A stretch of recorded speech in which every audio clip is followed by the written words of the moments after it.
Hi,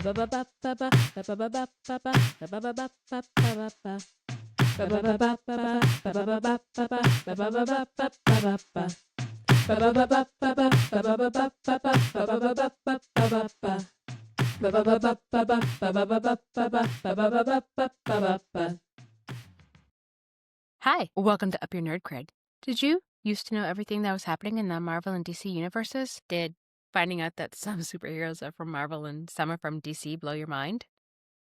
Has keeping track of everything that's happening there and then realizing that we're only talking about the comics universes, not the cinematic ones, and that each of the different universes with their own multiversal crises have gotten a little bit out of hand? But don't worry, Up Your Nerd Cred is here to talk about the gods cosplaying as men, the men cosplaying as gods, and how much the cinematic universes are really leaving out. At the end of each episode, you'll hopefully know a little bit more than you did and can up your nerd cred. I'm your casual nerd host, CiCi. Welcome to Spoopy Month! It is October! And also, as much as I love horror and Halloween and all that jazz, the spirits part of it needs to stay at a pretty solid length away from me.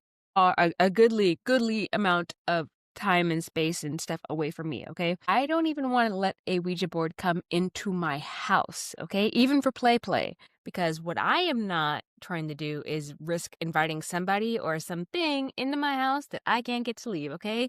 Billy Kaplan, I guess he ain't Maximoff. Billy is not here to back me up, okay? So, yeah. So, completely separate from that, though, what are we nerding out about this week? Now, as a reminder, listeners, you can nerd out about all kinds of things. It doesn't have to be just heroes and villains, you know?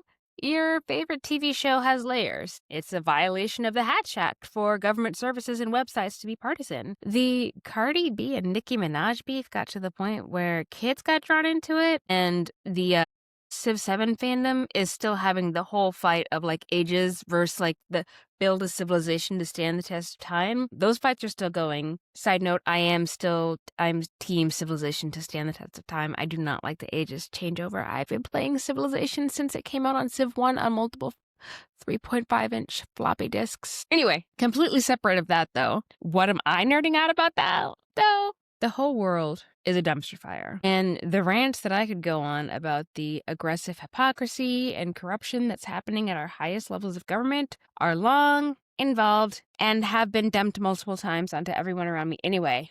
But, best news for millennials ever!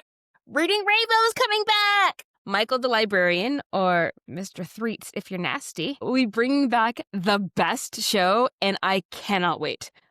There is a whole loss of like reading comprehension and just general literacy that comes from kids only seeing books as boring things that they have to get through for school, right? So if you have first, second, third graders getting hyped for reading, that right there is going to be amazing. And Michael the Librarian as a host, also amazing, okay? His enthusiasm for literacy, when I was just seeing him on social media, it was already giving me LeVar Burton throwback vibes, right? So the fact that he's the one who's rebooting the show makes me feel like it's actually in the hands of somebody who's there for the love of literacy and not just a cash grab. And honestly, the overall cast list looks really diverse, and I cannot wait to get bullied by my kid to start picking up whatever book he saw on the show and loved, okay? Also, I'm not going to lie, it's even more beautiful to me because for long stretches of American history, Black people were forbidden to learn to read and write. But the face of childhood literacy in my youth and now my Black child's youth are Black men. Also, get your money, Black men! Get your money, Black men! Because Donald Glover's granny ain't never lied, okay? Get paid. I'm so happy for you on that end. But what I'm going to go do is take a quick dance break, and then I'll back up your nerd cred. Welcome back. Okay, so the question burning me up this week is, Thor, can I borrow your hammer? Okay, so backstory. We're familiar with Thor and all that, right? Norse god, known for his hammer. Fun fact, when you look up Thor the god on Wikipedia, they note that his name was spelled with a thorn because his name is actually old enough to emerge from Old Norse or / Old Germanic, right? His name itself is essentially variations on the word thunder. Thursday, the day of the week, is actually named after him. And honestly, Thor is one of like 15 names this guy actually has. Thor, the story, the deity, the concept is from when like the Roman Empire was out here still like being the major military economic force. They likened him to Jupiter or Hercules, and he apparently took an arrow to the knee at some point because he's actually married to the goddess Sif. He apparently also does have like an official mistress too, but I'm not sure that I can pronounce Yarn Saxa's name correctly. Sorry. Thor's Western name would be Thor Odinson, and he has at least 3 different brothers with the same surname. At least who are officially those who would have the same surname. But honestly, I'm only like confident of Baldur's name pronunciation. I'm so sorry to the other guys. Actually, there's like a number of other brothers on the list of the sons of Odin. Like whenever I went on Wikipedia to just find out how many other siblings he had, it was a lot. And for the sake of everyone who has ever spoken Icelandic, I'm just gonna kind of call it there on the genealogy front. Plus, honestly, the focus of the episode isn't about Thor himself, but on his most famous accessory, Mjolnir. Now, Mjolnir as a hammer within Norse mythology came about because Loki thought that he could get away with cutting Sif's hair, and Thor felt differently. Better, okay? Upon threat of having every bone in his body broken, Loki got Thor to agree to let him try to get the dwarves to make... Okay, now, this part of the story came from NorseMythology.org. Shout out to NorseMythology.org. But they're saying that he went to go make her a new head of hair. And I'm trying to figure out, like, did they make her a new lace front out of, like, actual gold? Because otherwise, like, a new head of hair sounds, like, absolutely crazy. Otherwise, I don't know what else this could be. I'm hoping that it's that, okay? Anyway, so Loki in mythology got the dwarf Ivaldi's sons to make him 3 amazing pieces, right? One of which was Sif's hair. And then decided that he wanted to start shit. Which, I mean, it's Loki. Honestly, he almost can't help himself. But he decided to start shit with the brothers Brokkr and Sindri and bet his own head that they couldn't make 3 pieces of equal quality to what the Ivaldi sons had made. Loki sat there and made a whole point of like shifting into bugs to bite the dwarves and like draw blood in some cases to mess up their work. They technically won the bet. So that is very cool. When they came to collect, you know, Mjolnir was one of the things that they had crafted. It was actually like the final item that was crafted, largely a situation in which it was technically imperfect because it was short on the handle.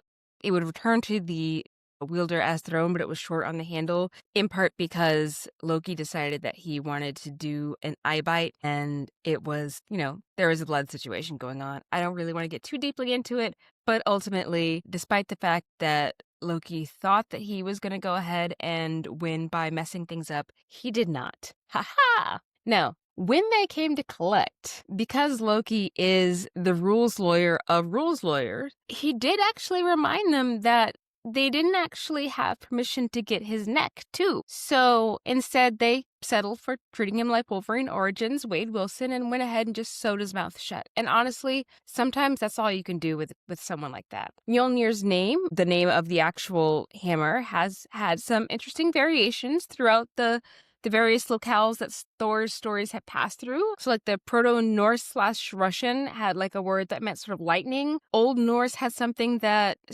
meant something akin to like shining light weapon. And there's a third etymology of the Old Norse and kind of Gothic version of the grinder. So there's also a really wild story where a Jotun stole the hammer and demanded that Freya be brought to be his wife for Thor to get the hammer back. Freya did not agree to this kind of thing. And when I say that she didn't agree, I mean the palpable rage that she felt about it physically shook the hall and broke like a necklace that she was wearing, okay?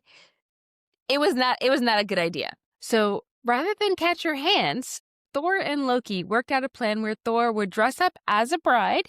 And now this is back when veils were a lot more hardcore than like the, sheer thing we have going on now. And so Loki convinced the Jotun that his bride was just like mad tired when he went in for the kiss and saw Thor's angry eyes. So here's the real fun. To celebrate the nuptials, the Jotun had the hammer brought out to sanctify the bride, because that's one of the things that actual Mjolnir can do is, like sanctify and bless and things of that. Side note, it did proceed to be an incredibly short marriage because Thor killed his husband and then beat the hell out of the guests with Mjolnir. So, I don't know. I mean, I guess you decide which etymology makes the most sense with this one, right? You decide. But also, let's be real. While Brennan Lee Mulligan style lore drops are fun, you're here to hear about the tool being used by one of our favorite Avengers. I mean, it's internet shorthand for being a genuinely good person, and honestly, all of the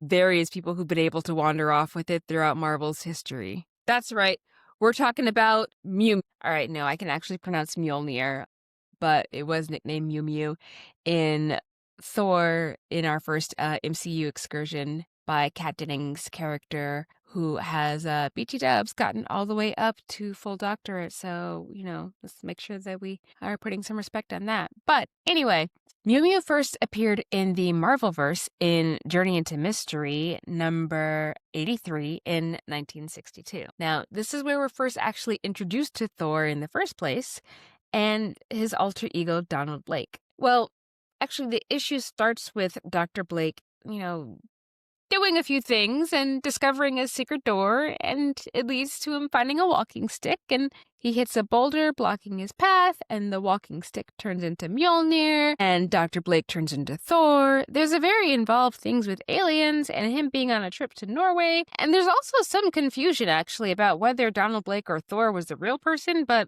I mean, ultimately, whenever we're seeing Thor in the multiverse, his hammer is typically going to be an important factor. Here's the Marvel.com description. Extremely durable weapon formed from the Asgardian metal Uru by command of Odin, a favored weapon of Thor. Only those of sound moral character and integrity may lift Mjolnir, although it is possible to lift Mjolnir without having moral character and integrity, as proven by the Hulk. Now, we're all unsure about what it is that allowed him to lift it. That's a bit of editorializing, but going back to the Marvel.com description, the hammer can summon the elements wind, rain, thunder, and lightning for the wielder to use at their discretion. It is able to open interdimensional portals, such as the one to Asgard, and Mjolnir possessed the power to bestow the ability of time travel to its wielder until a mortis removed it.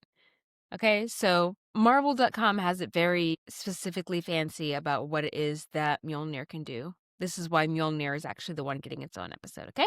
So, it's worth noting that the hammer in Marvel mythology was created not as the result of a bet, but at the direction of Odin himself to the dwarves of Nidavellir. So, essentially, here's some of the history of it. The elder gods were fighting. They tore up a moon made of Uru, which is some of the strongest material that's out there, okay? It's supposed to be rubble from, the beginning of creation altogether, okay? So, as a thanks to saving them from a troll invasion, dwarves gave Odin a chunk of said moon, which he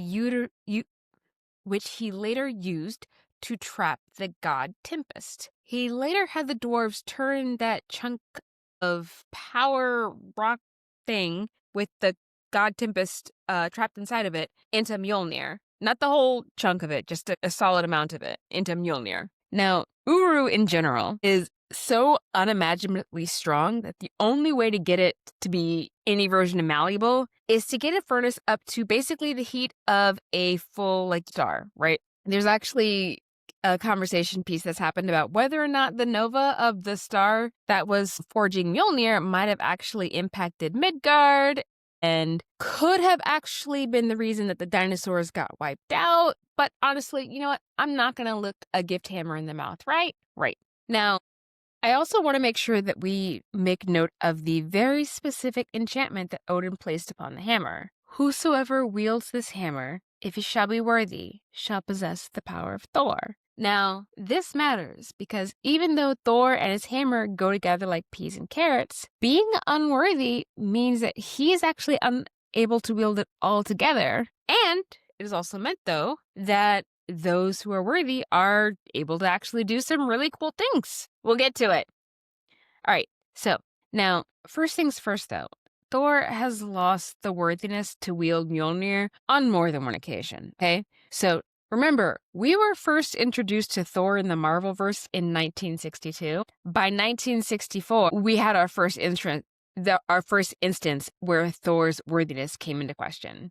He was so busy stomping around and having temper tantrums because Odin, the Allfather, wouldn't let him marry the mortal Jane Foster. Odin basically just like, you're being a child, and halved his powers. Thor actually ended up having to take on a mission in the 23rd century to get Odin to give him his powers back. There's a lot going on with that one, but of course he is successful. But realistically speaking, like early on in Thor's run, we are given like this hints that there's like a not insubstantial amount of worthiness that's coming from both his confidence and his choosing to act like an adult, even when it's hard. It also became hard for him later, actually, in 1983, when Beta Ray Bill proved to be worthy of wielding Mjolnir as well. So now, it's worth noting that when we are first introduced to Beta Ray Bill, we're supposed to view him as a monster. His creator, Walt Simonson, had specifically actually wrote him to appear monstrous at first. They received letters about it. Letters. So, here's the story. Thor is off on an interstellar trip trying to check out this interstellar ship for Nick Fury. And the ship, who, of course, is sentient, wakes Bill from suspended animation to defend it. Now, Bill and Thor fight. One of the more interesting enchantments on Mjolnir is that once we get more or less into our solar system, there's a rule. Once Thor gets separated from his hammer for more than about 60 seconds or so, he reverts back to his Donald Blake persona, and Mjolnir turns back into the appearance of a walking stick. Well, they were fighting. Thor got knocked out for about 61 seconds, I guess. Bill came across the walking stick, and he was able to pick it up because he was worthy, despite what people thought of with his image, and it transformed him into Power of Thor Beta Ray Bill, complete with an outfit change. BT Dubs, the outfit change was enough to confuse Odin. He's Father of the Year, that one. Also, apparently Odin's like really a fan of Highlander rules because he decided there can only be one and wanted Thor and Beta Ray Bill to battle to the death to essentially claim the Thor mantle. So during this battle, Bill technically won because he was actually the first to recover after both he and Thor were knocked unconscious. But Beta Ray Bill also saved Thor from a lava flow. I mean, yes, technically letting your to-the-death opponent die is ethical, but him saving Thor impressed Odin enough to inspire him to have the dwarves make Stormbreaker. Basically, the same post-Thunder It's basically the same post-Thunder God fight metal, the same dwarves who had made the material before in Nidavellir. Honestly, it's actually kind of rude for Odin to ask them to make Beta Ray Bill a whole Stormbreaker, given that Mjolnir nearly took out Midgard, but that's okay. It's fine. Beta Ray Bill was validated as being as worthy as Thor, even if he wasn't pretty by our standards. Now, interestingly, Beta Ray Bill later comes to help Thor during the World Engine storyline when Thor loses his worthiness and is also mysteriously ill. There's a lot going on here, but essentially it turns out that there is a world engine that has been hooked up to Yggdrasil, telling it that Ragnarok has actually already occurred. The problem is that Thor's death is actually supposed to be a part of the lead up to Ragnarok, and essentially if Bill and the Enchantress hadn't helped him out, it would not have been pleasant for anyone. It's actually worth noting that Beta Ray Bill had a similar, if not the same, illness that Thor was suffering through. And again, that's largely because both Thor and Beta Ray Bill had essentially equal, like completely Hmm. I'm not gonna make a separate but equal joke. But Mjolnir and Stormbreaker were both equal pieces that essentially seem to affect them both the same way. But Thor's loss of worthiness honestly reminds me of the season 2 finale of Buffy, the TV show, right? He lost his godhood and he lost his strength. What makes him worthy to wield Mjolnir, to be able to fight back? It's because of who he is as a person. All right, neither Buffy nor Thor had their friends holding their hands during these fights, right? But Willow is spellcasting despite the fact that she's in the hospital from the last time that she's trying to spellcast for Buffy. And Beta Ray Bill is literally suffering from the exact same illness that Thor is working through, but they are both willing to sit there and put forth all of their energy, all of their time, all of their effort to trying to help Buffy or Thor get over to the other side of what it is that they needed and demonstrate their worthiness. Okay? Yes, I am totally saying that Buffy Summers is worthy to wield Mjolnir. And no, I'm not interested in Joss Whedon's opinion on it. So, one of the most recent times that Thor, though, has become unworthy happened about 10 years ago in real time during the original Sin storyline around like 2015, right? This may be one that Aim and I need to go on a deep dive on together, but essentially the storyline of original Sin begins with something that seems to be wholly unthinkable, right? Someone has killed Uatu the Watcher and taken his eyes. All right? Now, this is absolutely bonkers because the Watchers, as a species, are some of the most powerful and multiversal characters throughout the entirety of Marvel. Like, they're not quite to Living Tribunal and One Beyond All level, but let's put it to you this way.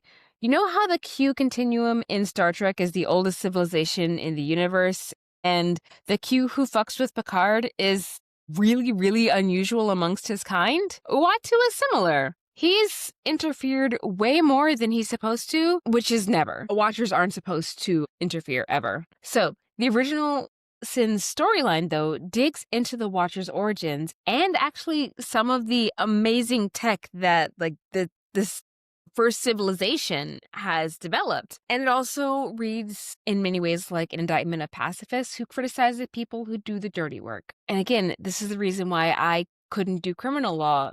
But I mean, to a certain extent, the only reason that some people can keep their hands clean is because there are others who are willing to get their hands dirty. And as Thor starts to wonder, which camp he's really falling into. And I will not give too many spoilers, but during a fight, the antagonist whispers 3 words into Thor's ear, and Thor immediately becomes unworthy in a full-on Mjolnir falling out of his hand kind of way, okay? This was more effective than the time that the doctor said, "Don't you think she looks tired?" We didn't even find out what it was that was said to Thor for some time. But yeah, it turns out that it only took 3 words. Gore was right. Now, let's not get too excited. We are not talking about Al Gore, okay? Nobody's talking about the internet like that, at least in the Marvelverse. So, who is Gore? Well, also, I'm going to pretend that, while we're making jokes about Al Gore, that you are also somebody who skipped watching Love and Thunder. Because as much as I love Christian Bale, Gore the God Butcher is much, much bigger of an existential threat than he was in the movie, okay? I really want to emphasize that point. So, see, like, in the movies, right, he's having a bit of a roaring rampage of revenge, more to, like, because he's, like, pissed at the gods than anything else, right? Like, to a certain extent, he's ultimately trying to get to a point where he's going to eternity to bring his daughter back because the gods didn't listen to anything, right? They weren't listening to him. And it made him seem very one track. And the problem is that that's not the track that he's actually on in the comics. You see, while the movie had it right that he was in fact pissed after being ignored by his specific deity, or the God Butcher is absolutely uninterested in the continued existence of any of them. So, I'm going to go out on a limb and suggest that every single theist in our audience, and I might include the atheists, but we're going to go with the theists because people who believe. Anyway, every single theist in our audience has had an experience where they have felt ignored, okay? Literally, the best song in Jesus Christ Superstar is Jesus himself yelling about being ignored. Yes, I'm Jewish, and yes, Gethsemane is a bop, okay? Take it up with Ted Neely and Cynthia Erivo if you've got a problem. I don't know. But for Gore, if he can't have his prayers answered, well, then there are no gods that are worth existence. And if Thor is a god, and he's very clearly not paying attention to any of his followers, and I'm not gonna lie, if I'm reading this character bio correctly, our Thor, like Marvelverse Thor, kind of dipped on paying attention to his followers in the 9th century. So to a certain extent, Gore's gonna gun for him. All right? Ultimately, actually, Gore and Thor have had multiple encounters over the years. And so Thor was very, very familiar with Gore's philosophy about the value of gods, okay?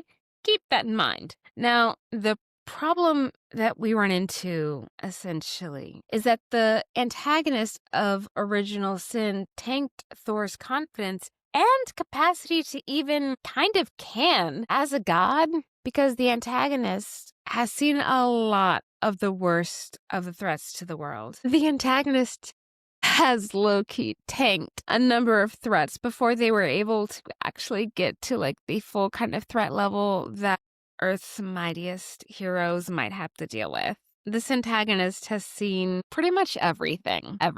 So somebody who has seen so much, essentially telling Thor that there are no gods who are worthy, it was impossible for Thor to not immediately take it to heart and lose confidence. He lost confidence in who he is as a god, and it renders him unworthy. As soon as the imposter syndrome hit him, he lost his worthiness. There are jokes to be made about the confidence of a mediocre white man, but Thor, this isn't what people meant! Fortunately, though, despite the fact that at this moment Thor himself is not worthy, it turns out that Mjolnir does not have to always wait around for him to get himself together to be wielded. Sometimes a cute little brunette with a pixie cut is really all you need to soar again. At least, that's how Mjolnir seemed to feel. Mjolnir brought Jane Foster to the moon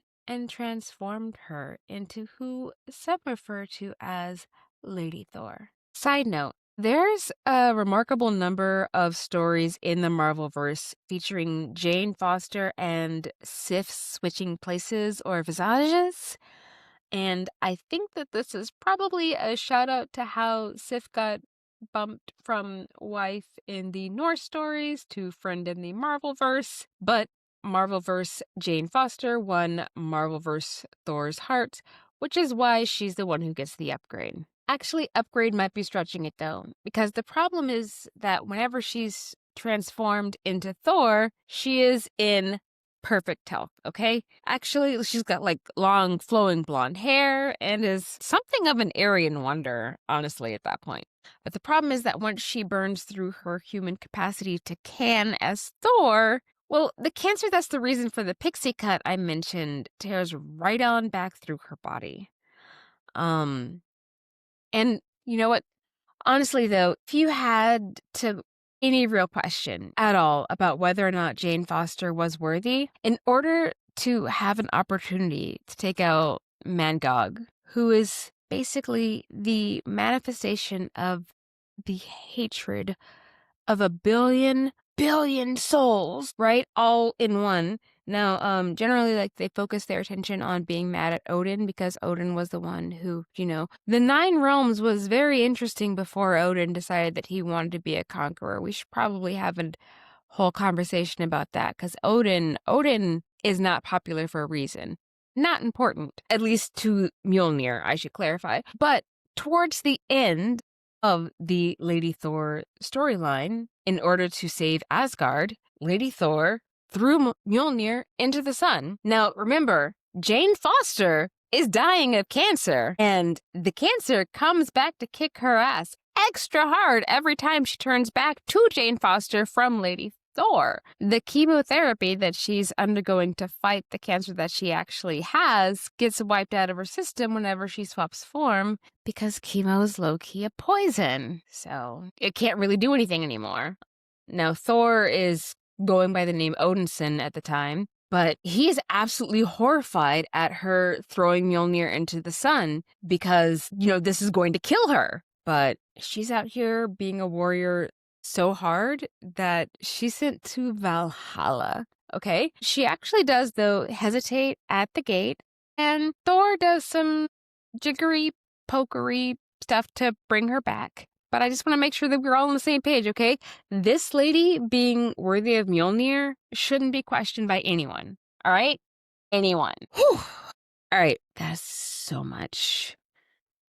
I'm going to take a quick break, and we'll be back to tell you more about the stuff to add to your calendar and a few rewatches to get into. Our thrilling conclusion awaits. Welcome back to our thrilling conclusion.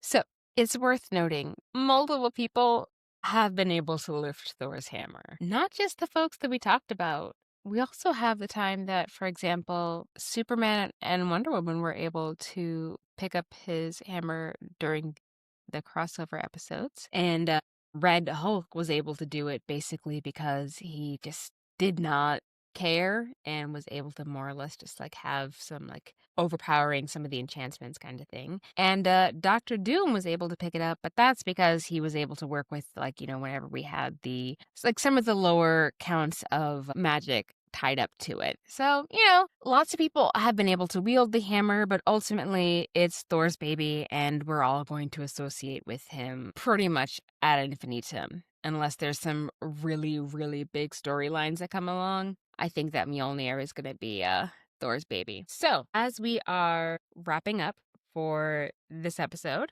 it's worth spending some time looking at some of the spoopy things on the Marvel and DC calendar. So, in 1971, Morbius the Living Vampire debuted in Amazing Spider-Man number 101. Now, if you recall from our Ages episode, the Comics Code did not really let things get kind of wild and crazy or interesting for a while, but it's one of the first anti-heroes that Marvel was able to put out once the Comics Code started relaxing. In 1972, we have Swamp Thing's first appearance in House of Secrets number 92. So that's DC having gothic horror, and also I will tell you that Swamp Thing scared the bejesus out of me when I was a kid, and yes, my sister absolutely did find that amusing in a way that I'm mildly traumatized by to this day. Family is great.